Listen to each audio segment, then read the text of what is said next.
2027 के विधानसभा चुनाव से पहले खुद को मजबूत बनाने के लिए समाजवादी पार्टी की हिट लिस्ट में कई बड़े नेता हैं। एसपी दूसरे पार्टी के बड़े नेताओं को पार्टी में शामिल करवाने में जुगाड़ में जुटी है। समाजवादी पार्टी प्रदेश में क्षेत्रीय और जाति समीकरण को साधने में जुटी है।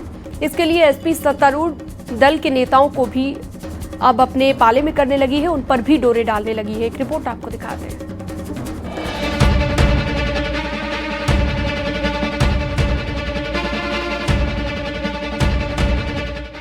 यूपी में 2027 के विधानसभा चुनाव के लिए समाजवादी पार्टी ने नया दांव खेला है।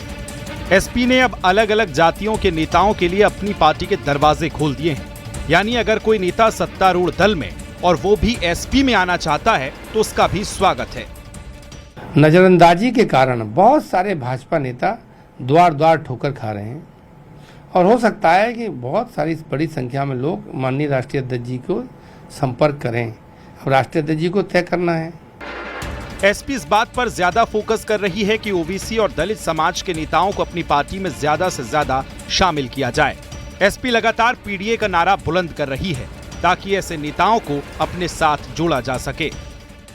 तो अखिलेश यादव लगातार ये मैसेज दे रहे हैं और अब सपा की ये रणनीति है कि वो 2027 में अपनी मजबूत तैयारी के साथ भारतीय जनता पार्टी से मुकाबले के लिए जमीन पर उतरे। इसके लिए वो विभिन्न क्षेत्रों में जो प्रभावशाली नेता होंगे उनको शामिल करने की तरफ अपने कदम बढ़ा रही है। यूपी का सियासी इतिहास कहता है कि चुनाव के समय भारी संख्या में नेता इधर से उधर शिफ्ट होते रहे हैं। ऐसे में अहम बात यह है कि जनाधार वाले नेता जिस तरफ ज्यादा शिफ्ट होंगे उस पार्टी को सियासी लाभ ज्यादा मिलेगा।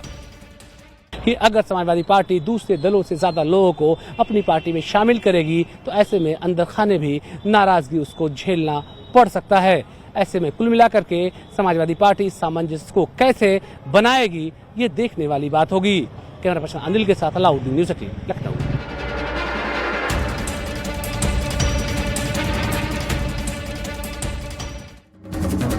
नई दिल्ली में निषाद पार्टी ने 10वें स्थापना दिवस के मौके पर राष्ट्रीय अधिवेशन का आयोजन किया, जिसमें निषाद पार्टी, एसबी, एसपी और अपना दल के नेता और कार्यकर्ता शामिल हुए। यूपी में पंचायत चुनाव और 2027 के विधानसभा चुनाव से पहले इस आयोजन के कई सियासी मायने निकाले जा रहे हैं। क्या ये यूपी में छोटे दलों की एकजुटता का संदेश है या फिर बीजेपी के नेतृत्व वाले एनडीए गठबंधन को और मजबूत करने की कवायद? दिखाते हैं आपको रिपोर्ट।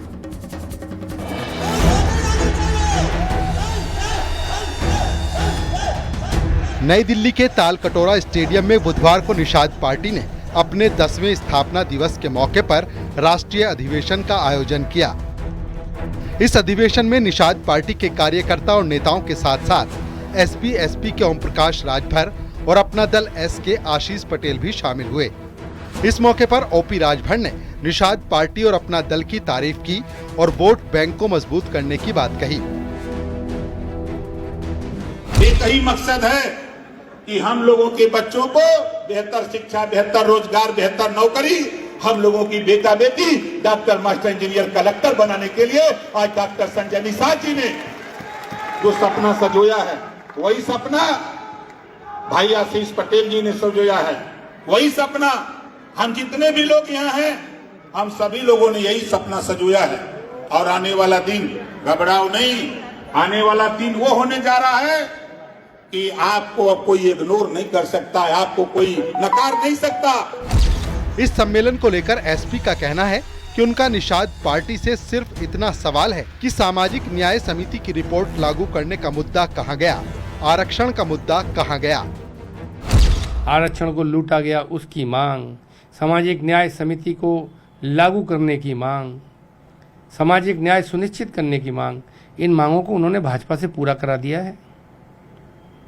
अगर नहीं करा पाया है, दिल्ली में सरकार भाजपा की, उत्तर प्रदेश की में भाजपा की, फिर भी नहीं पूरा करा पाए हैं तो किस आधार पर बने हुए हैं? यूपी में पंचायत चुनाव और 2027 के विधानसभा चुनाव से पहले इस आयोजन के कई सियासी मायने निकाले जा रहे हैं। आखिर इस अधिवेशन के बहाने क्या रणनीति तैयार की जा रही है? क्या ये यूपी में छोटे दलों की एकजुटता का संदेश है या फिर बीजेपी के नेतृत्व वाले एनडीए गठबंधन को और मजबूत करने की कवायद? Bureau report, news 18, Uttar Pradesh, Uttarakhand. Panchayat चुनाव 2026 को लेकर मायावती ने अपनी रणनीति को और मजबूत करते हुए पहले से ही प्लान तैयार किया है। बीएसपी अपने मूल वोट बैंक, विशेष रूप से दलित समुदाय के साथ साथ पिछड़ा वर्ग और मुस्लिम समुदाय को जोड़ने की दिशा में बड़े पैमाने पर काम कर रही है। बीएसपी इस बार पंचायत चुनाव में सामाजिक समीकरणों को ध्यान में रखते हुए 2007 वाली सोशल इंजीनियरिंग का फॉर्मूला लागू कर सकती है। सूत्रों की माने तो बीएसपी ने पिछड़ा वर्ग और मुस्लिम समुदाय के नेताओं को बड़ी संख्या में टिकट देने का मन बनाया है। रिपोर्ट देखिए।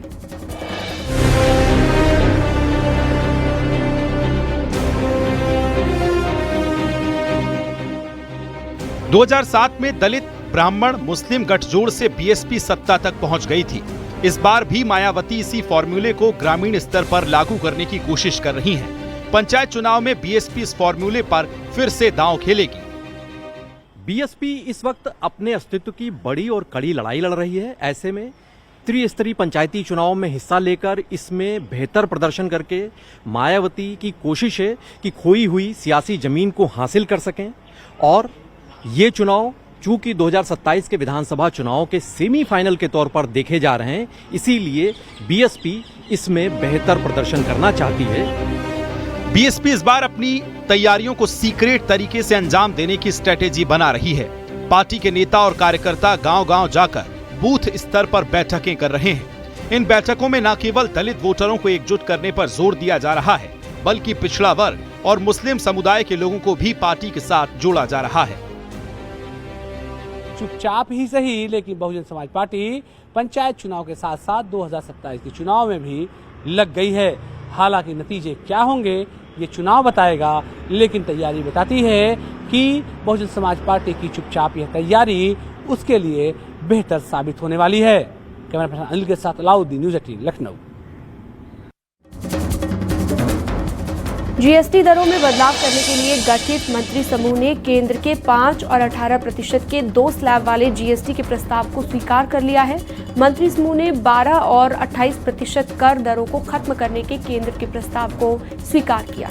यूपी के वित्त मंत्री सुरेश कुमार खन्ना ने बताया कि लग्जरी आइटम और समाज के नजरिए से गैर जरूरी चीजों पर 40% कर लगाना भी शामिल है। दरअसल केंद्र सरकार जीएसटी में बदलाव के जरिए आम आदमी, किसानों, मध्यम वर्ग और एमएसएमई को राहत देना चाहती है।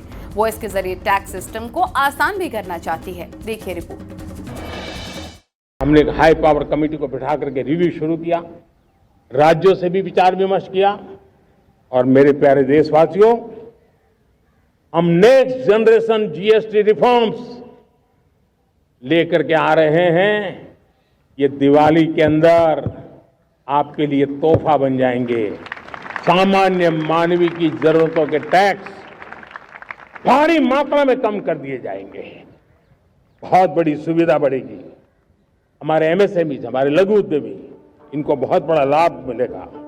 रोजमर्रा की चीजें बहुत सस्ती हो जाएगी।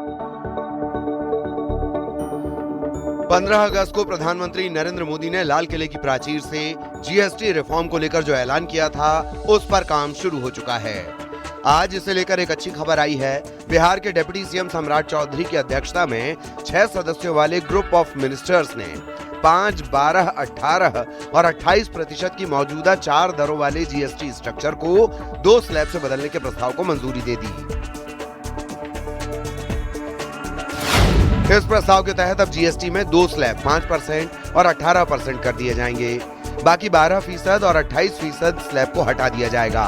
5% जीएसटी अच्छी वस्तुओं और सेवाओं के लिए होगा और 18% जीएसटी मानक वस्तुओं के लिए रहेगा। वहीं तंबाकू वाले प्रोडक्ट्स पर 40% हाई रेट लगेगा। पैनल ने यह भी सिफारिश की है कि लग्जरी कारों पर 40% की दर से टैक्स लगाया जाए, जो पहले 50% से ज्यादा था। केंद्र सरकार का तर्क है कि इस बदलाव से जीएसटी सरल होगा, मिडिल क्लास किसानों और एमएसएमई को बड़ी राहत मिलेगी। साथ ही एक सरल, पारदर्शी टैक्स स्ट्रक्चर मिलेगा और नियम का पालन करने वालों की संख्या बढ़ेगी। अगर जीएसटी काउंसिल मंत्री समूह की सिफारिशों को मंजूरी देता है तो 12% के तहत आने वाली 99% वस्तुओं को 5% वाले टैक्स स्ट्रक्चर में डाला जाएगा, जबकि 28% स्लैब के दायरे में आने वाली 90% वस्तुओं को 18% वाली कैटेगरी में शिफ्ट कर दिया जाएगा। मंत्री समूह ने व्यक्तियों के लिए स्वास्थ्य और जीवन बीमा पर जीएसटी छूट देने के केंद्र के प्रस्ताव की भी समीक्षा की, जिससे सरकार पर 9,700 करोड़ का बोझ पड़ सकता है। कुछ प्रस्ताव जो है 18 के जो है 12 के 5 में आ गए, कुछ 12 के 18 में चले गए। लेकिन जो 28 वाला है जिसके लिए 40% का स्लैब बनाया गया है और आगे कुछ ही प्रोडक्ट्स हैं जो अत्यंत लग्जूरियस गुड्स है या सिन गुड्स है, उसके ऊपर 40% का प्रपोज किया गया। स्टेट्स को कैसे कॉम्पनसेट करेंगे जी, स्टेट्स ने आपने कहा कि स्टेट्स को कॉम्पनसेट किया जाए। नहीं, उनकी मांग थी ये। हाँ। दूसरी बात यह है कि केंद्र सरकार भी अच्छी तरह समझती है कि भाई जब हम किसी लार्जर इंटरेस्ट में काम कर रहे हैं तो निश्चित रूप से रेवेन्यू पर प्रभाव तो पड़ेगा ही। हालांकि अभी ये अंतिम फैसला नहीं है, ये सिर्फ मंत्री समूह की सिफारिश है। अंतिम मुहर जीएसटी काउंसिल में लगेगी। जीएसटी काउंसिल की अगली बैठक में इन सिफारिशों पर मंजूरी की उम्मीद जताई जा रही है। Bureau report, news 18। मोबाइल पर घंटों तक चलने वाला ऑनलाइन गेम जिसके चंगुल में फंसकर बच्चों से लेकर युवा तक बर्बाद हो रहे हैं, लेकिन अब और नहीं, अब सरकार ने ऑनलाइन मनी गेम पर शिकंजा कस दिया है। संसद से नया ऑनलाइन गेमिंग बिल 2025 पास हो चुका है। इस बिल में एक तरफ जहां ई स्पोर्ट्स को बढ़ावा देने की बात है तो दूसरी तरफ गेम्स पर लगाम लगाने की तैयारी है। कुछ गेम्स पर लगाम लगाई जाएगी, एक रिपोर्ट आपको दिखाते हैं।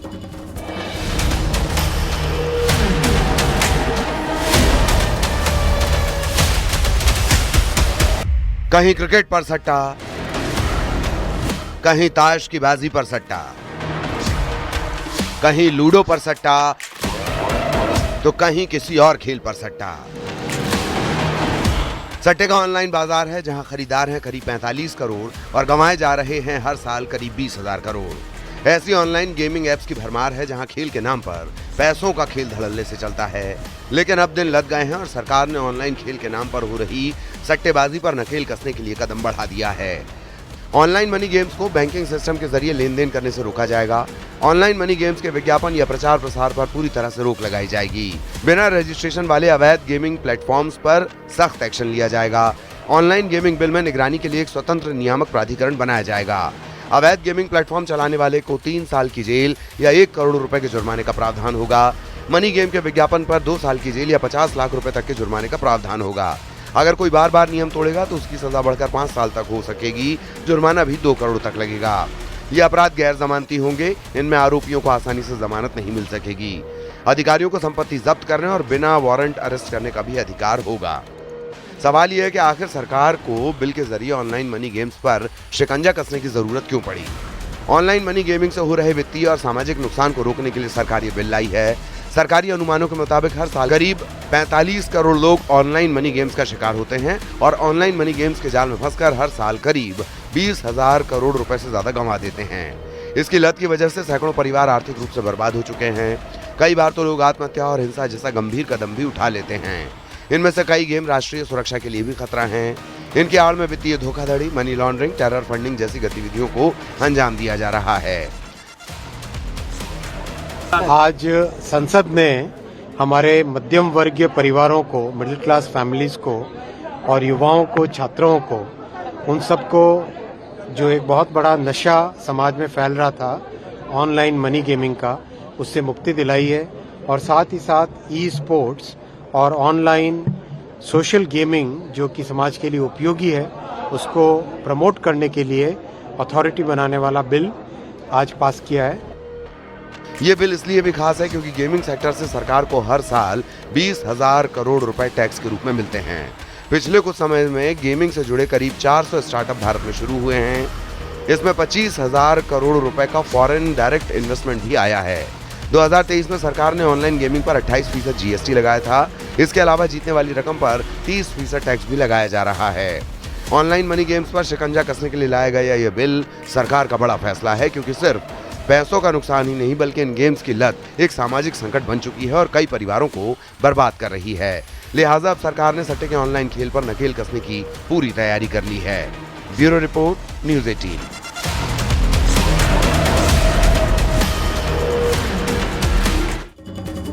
डिंपल यादव के 2012 में निर्विरोध जितवाने वाले भूपेंद्र चौधरी के आरोप पर राजनीति गर्मा गई है। भूपेंद्र चौधरी ने कहा, कन्नौज में एसपी ने 2012 में डिंपल यादव को निर्विरोध चुनाव जितवाया, किसी को नामांकन तक नहीं करने दिया।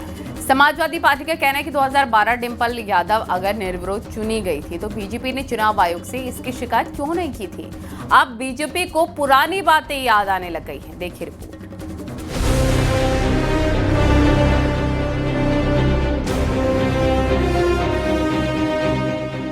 यूपी बीजेपी अध्यक्ष भूपेंद्र चौधरी ने विपक्ष के चुनाव आयोग पर सवाल उठाने पर बड़ा हमला बोला। भूपेंद्र चौधरी ने कहा कि लोकतंत्र को सबसे ज्यादा कमजोर करने का काम एसपी और कांग्रेस ने किया है। इमरजेंसी किसने लगाई, ये सबको पता है। कन्नौज में एसपी ने 2012 में डिंपल यादव को निर्विरोध चुनाव जितवाया, किसी को नॉमिनेशन तक नहीं करने दिया।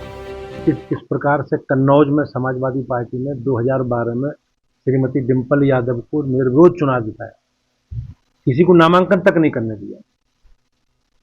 तो ये पिछले चुनावों से जिस प्रकार से माननीय मोदी जी के नेतृत्व में, योगी जी के नेतृत्व में लोगों का विश्वास भारतीय जनता पार्टी की कल्याण, गरीब कल्याण की नीति और नेतृत्व के प्रति लोगों का विश्वास है, उससे ये बौखला करके इस प्रकार से संवैधानिक संस्थाओं को अपमानित करने का काम कर रहे हैं और ये निश्चित रूप से देश के लोकतंत्र के हित में नहीं है। डिंपल यादव के 2012 में निर्विरोध जितवाने वाले भूपेंद्र चौधरी के आरोप पर राजनीति गर्मा गई है।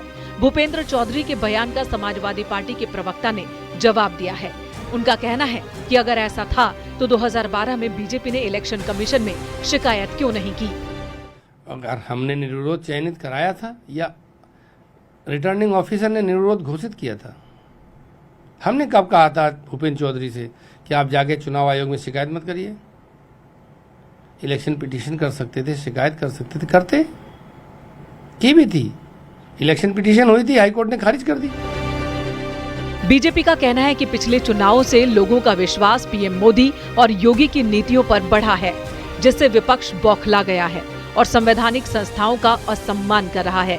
वहीं एसपी और कांग्रेस वोट चोरी और एसआईआर के मुद्दे पर मुखर हैं।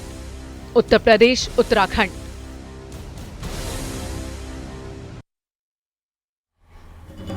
और खबरें लगातार जारी है, रुकेंगे छोटे से ब्रेक के लिए। आप बने रहिए न्यूज़ 18 के साथ।